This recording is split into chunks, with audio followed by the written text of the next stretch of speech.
entre chaos et poésie.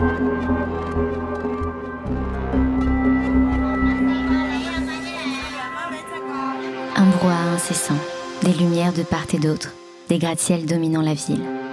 Je me rappelle lorsque je suis arrivée à Hong Kong pour la première fois, je trouvais l'architecture et l'émulsion de la ville fascinantes. Un mix entre tradition et modernité, entre vieux immeubles délabrés et tours de verre ultra modernes. Des gens de tout horizon qui se bousculent, trinquent dans les rues. C'est comme si le monde s'était invité sur cette toute petite île qui concentre 7,4 millions d'habitants. On ressent toute l'intensité de cette cité par l'odeur du poisson séché sur les trottoirs de Sheung-Wan, le ding-ding de la traversée du tramway, la fumée de l'encens des temples au milieu des barres d'immeubles et les lumières de ces enseignes qui s'accumulent dans le paysage urbain de Mong Kok.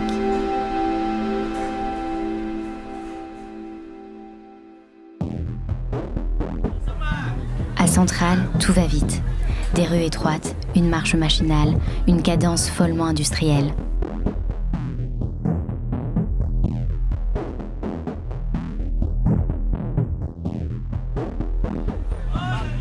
Les cols blancs se pressent seuls ou en groupe à l'heure du déjeuner pour enfiler un sandwich à emporter ou s'entasser dans ces restaurants où l'on doit se séparer par manque de place. La vie est dictée par l'argent, le temps et l'espace.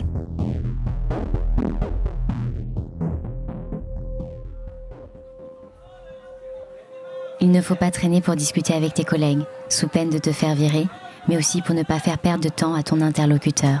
Il faut parler fort et vite, car tout le monde a un truc à faire, un rendez-vous ou une opportunité. Parfois, l'espace d'un instant, je me trouvais seule à prendre le temps d'observer ce qui se passait autour de moi. Les yeux levés vers ces immenses gratte-ciels, je me plaisais à me perdre dans mes pensées, m'arrêter, respirer. Et quand je me surprenais dans ma pause, au milieu de tous ces gens qui ne s'arrêtent jamais, je m'en voulais presque d'avoir gaspillé ce temps au détriment d'un acte qui aurait été plus productif. C'est comme une compétition, avec pour but d'arriver le premier. Mais pour aller où ?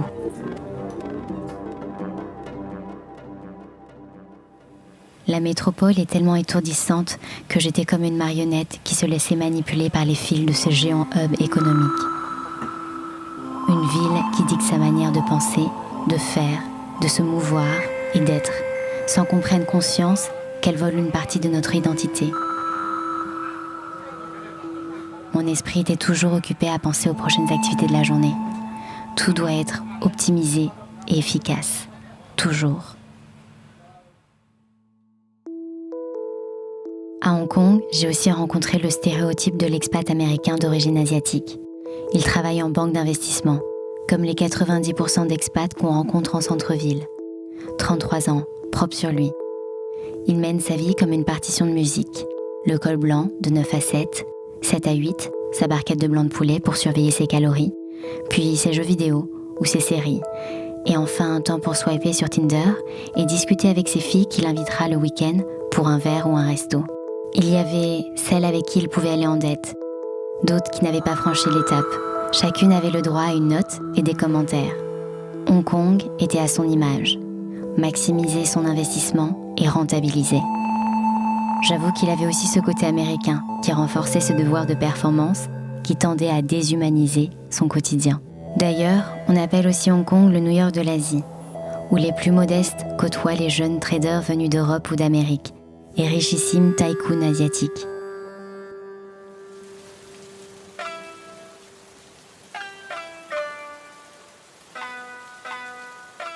La ville se transforme au gré des saisons, s'adapte et se révolte aux partitions des politiques.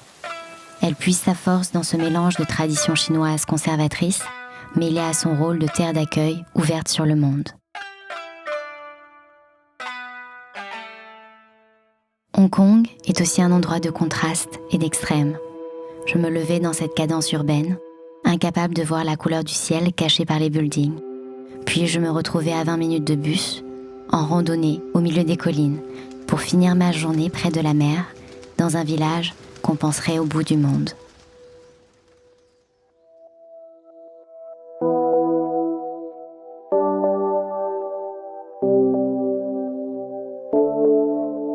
Cette ville envoûte autant qu'elle fait peur.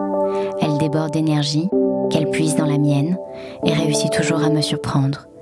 Derrière ce masque d'enfant agité, elle a en elle une douceur, une certaine poésie qui nous retient le souffle pour nous plonger au plus profond de son âme meurtrie, amoureuse, joueuse et pacifique. Il m'a fallu du temps pour l'apprivoiser. Je la détestais et je l'aimais en même temps, un sentiment bizarre. Souvent, elle me manque et je me dis qu'elle m'a giflée et forgée, blessée, construite. Avec du recul, je me dis aussi que les environnements les plus intenses, ceux qui nous bousculent et nous agitent, sont ceux qui nous façonnent le plus.